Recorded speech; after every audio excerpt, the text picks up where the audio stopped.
speeding it up. This has Liquid Stampede written all over it. Which is the classic. This is a very classic duo that they run. The mid on Farsa and the Granger on, you know, in the relentless flow of time's continuum, There's the Arlet. I am the constant that breaks but the what goes tide. into Benny's hands? Okay, Benny. What's it gonna be? They can still afford a fighter. Do we want... They don't need anything... They don't need another triple core lineup, right? Let's not go triple core again, right? They should pick something low to the ground. Fighter. Cho. It's a fighter. All right, let's go for the Cho again. Okay, so still the same two targets, man. Still the Farsa, and then a softie. Well, technically not the same two targets, but two good targets. That's right. Higher priority on Lunox, obviously, and to get started on the farm so they can fight early on. Because the Ascension will fight, but it's around, again, later on in the game. 9-10 minutes. Which we talked about earlier. At best. And this Cho has a good time in the lane. All Benny Cutie needs to do is dodge these straight lines from Granger. That's as easy as it can be. Like, you just literally just should go backwards a little bit and you're golden. Wow. Look at how sideways this draft is, like how weird the layering and the decision-making is. Favorite mascot right now, but hey, let's jump into the game here. Landed down, it's B92, Brigida, and Renmar for game 4. Now, looking at this, man, I have to agree with the panel. It was a little weird to see the ordering of the pickups here. But I will say this, Lancey getting his Lunox that was banned out previously, he's got it, man. Is this enough to, well, looks like we're going to take a little bit of a break here. But yeah, that's my question, Renmar. Is this priority blue pick Luna? Exactly if TNC can make this happen or not. Another part of this is when you look at what TLPH has, this is very standard, very basic, if you would call it, in our current meta that has developed over time. It's a very standard TLPH lineup that has worked so many times for them. And so this is what the thing that I worry about for TNC is being able to go ahead and get that crowd control off, utilizing the Grok, which is great for Chaknu. But even to a sense, the final slash, which was so devastating from them from the previous game that TLPH has. Yeah. Lancey's really going to need the Timeless Chaos Assault and Darkening really well, because that's going to be one of the main team fighting conditions for Liquid. Once they've seen that the Lunox has already committed the Darkness ult, then when that's gone, that's when Team Liquid Philippines is going to full commit and start using all of their abilities to get the win. Which is why TNC Pro Team, even if they think about it in the counter punch perspective, let's say Team Liquid Philippines initiates first, TNC needs to counter. They cannot use all their abilities. Lancey needs to conserve the hell out of his ultimate so that Team Liquid Philippines will then be forced to use their ultimates, and when that happens, then they go for the counter. Oh, an interruption. Oh, a Bracer's Wrath. Missed. Not in this direction he wanted, I guess. Yeah, I don't know if he aimed that properly or misguided. Rare mistake there from the young goat. Oh, sorry, the goat. The goat.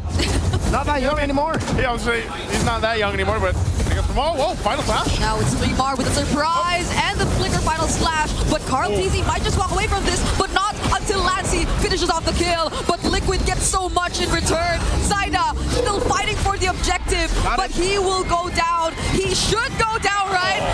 Against 3 members of Liquid, but that took time. I'll say Zaida did what he could there. Almost maybe potentially got a kill off of it, but he gets the turtle. Yeah, not the cleanest take there by TNC Pro Team. That's what I was talking about for skill conservation, because the other layer is make sure that they have their sights on Sanji, know where the Farsa is.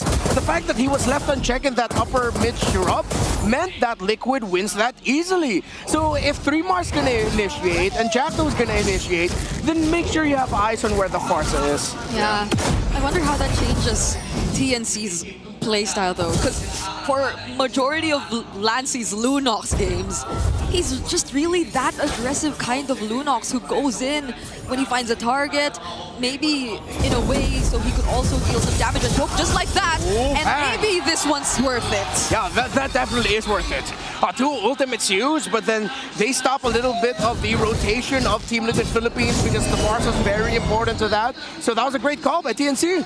Using that Rampart, but also getting the Purify out of it. So, yeah, that's a pretty good win for them. A small win in the mid lane, but at least it kind of helps build up. Also, you got to see Lancey's sitting on 2 kills. So again, you know, this Lunox has showed time and time again in the hands of Lancey that it can turn games around, and if he gets a lead and builds up into his scaling a little bit quicker, that's going to be great for TNC. You can see he's barely ahead of Sanji, But still, nonetheless, having that little bit of advantage and lead for the team as a whole will help TNC into the next objective here. That second turtle should be a lot cleaner, I would say, because of just this setup going into it.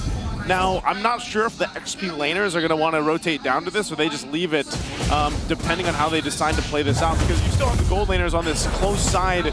Plus, oh, you can see they're prepping for the potential rotate. Yeah, the thing about dangerous grass is Benny Cutie can hold a perfect spot right now that Liquid needs to constantly check. So this is a great map actually for a gold lane Cho, and great positioning by Benny Cutie. See, Carl Tizu had the check. He has to help Oheb get that crab coin. And now Benny Cutie can just continue threatening there while Chapto and Lancey handle mid. 3 more final slash! Oh, Mountain Shocker, Sanford's down. No help from the EXP laner of Liquid expected. AOG out, but Carl gets the turtle. Okay, he gets the turtle. Is that worth it though? I mean, they technically traded Sanford even though he got final slash, but they got the objective. Well, if they can build it into a Turtle 3 win, but at this point, you don't want to give any more turtles to Team Liquid Philippines. They're playing around a Fredrin, they're playing around a Farsa. I'm actually surprised too. You're still, you know, when you think about it. Hold on. Charge up from JP. This is going to be used. Final slash. Error. Final slash. Lancey using the Dark Ultimate. Sanji though. Oh, his feathered airstrike gets cancelled. The Brazer's Wrath also doesn't land. And now they're trying to fight against 3mar all alone. Sanford doesn't pick up the kill, but 3mar might just go down. Oheb will pick it up. Oh, a whole lot was thrown there, Redmar. Yeah, what hurts there is that Oheb actually got a Skypiercer stack on him, so that begins the momentum now for Team Liquid. What looked like initially a little bit of a mistimed dash and taunt there by JP was eventually turned into a win for Team Liquid Philippines because TNC were not able to convert more. It's interesting because, again, a lot of this is just to kind of play around these windows that TNC's lineup gives them. But you see when these fights break out, tech charge, like that, if TNC takes those windows and they don't actually land what they need to, they lose a lot of that setup potential. They lose a lot of what makes this lineup work. And TLPH knows that they can play around that. Again, that's why we're seeing Carl TZ play pretty aggressive. JP as well, up on that front side even. Yeah, Liquid seems to be a lot more proactive. It's like they don't necessarily need to wait for certain timing so they could go in. Carl TZ just up front shows himself and checks the brushes for everyone. TNC, their lineup, as mentioned by Renmar, suits this map so much, but they're not getting the timings that they want. They're not finding those surprise angles that'll give them the advantage in the team fights. Again, we mentioned this earlier in game number 2, if I'm not mistaken, earlier in the series, where TNC just really love to overcommit too much on the first person that they see. Yeah, they see JP now, but then that's just a zone out. There's going to be no committal there. But the previous engagements, that has been the story. Oh! Why? 3mar catches a few, but they don't get to convert it into much, and now he goes down. Tech charge from Taknu doesn't land on anyone as well. Brilliant's already committed, but the AOG allows for Oheb to actually secure the kill. Mistake after mistake after mistake will build up and be punished by the Stampede from Team Liquid Philippines, and that's exactly what they've been doing to TNC in this game 4. And it's looking a little grim already at this point, under the 8-minute mark. Sanford jumping in. Okay, Zyda's not alone here, but they have enough damage. Benny, Cutie, and Chaknu, they could only watch. Yeah, clean and simple finish, clean and simple punish, and they're still going. Chaknu might go down here, but good thing he's able to flicker out. 3mar needs to slow things down. Oh, final slashing the minion away so that they won't be able to take the turret. Okay, but they still don't commit on JP. Carl finding 3mar, but they just have to stay safe. Zyda's nowhere to be found, and Lancey might not want to fight for now. Someone needs to start raining 3mar in. Or if someone is telling 3mar to start using that final slash, stop. You're really gonna have to fix your timing up because Team Liquid Philippines just keeps punishing. Jackno, another missed tech charge as well. So now it has Baluto 4,000 gold lead. The Skypiercer on the Granger has 2 stacks, has a significant lead over the Cho, something you don't want to see. Even Benny Cutie with a rapid boost now, so he's more active in the map because TNC have now restructured the rotation so that they funnel a bit more onto Zyda and Lancey, which again begs the question, why do they keep initiating? They need time, they need farm. That's the problem. They keep initiating and they don't even really have the damage yet to deal with TLPH. Now at some point they might be able to get a play where it's like, yeah, one of those final flashes or tech charges are going to land, but they haven't been. So now you have to go ahead and think, okay, we can't keep throwing ourselves and hoping that the course is going to change. We need time to build up here. Benny Cutie as well, this Cho, unfortunately, has not been able to do anything in this game. Like, he's been pretty much non-existent. And so at some point, aside from just providing vision, Neymar jumps it again. Oh, he finds one. But will that convert into a kill? Sanji and Oheb just walk away. Now Lancey's forced to use the flicker, but Carl's chasing after him. Energy eruption used. There's the wall just to keep them safe. But the AOG once more, and Sanford jumping in. There's nowhere to go. If you're TNC, Carl, TZ, and everyone else, they're just so good at positioning and blocking TNC. Again, all Benny can do is watch, man. Unfortunately for him, he has to watch his teammates die. It's final slash, not first slash. Dude, just stop it. I keep saying the same thing over and over again, but that wasn't the right time. You still don't have any other members of Team Liquid Philippines, Mark. Team Liquid Philippines are doing everything right. They're just punishing at this point.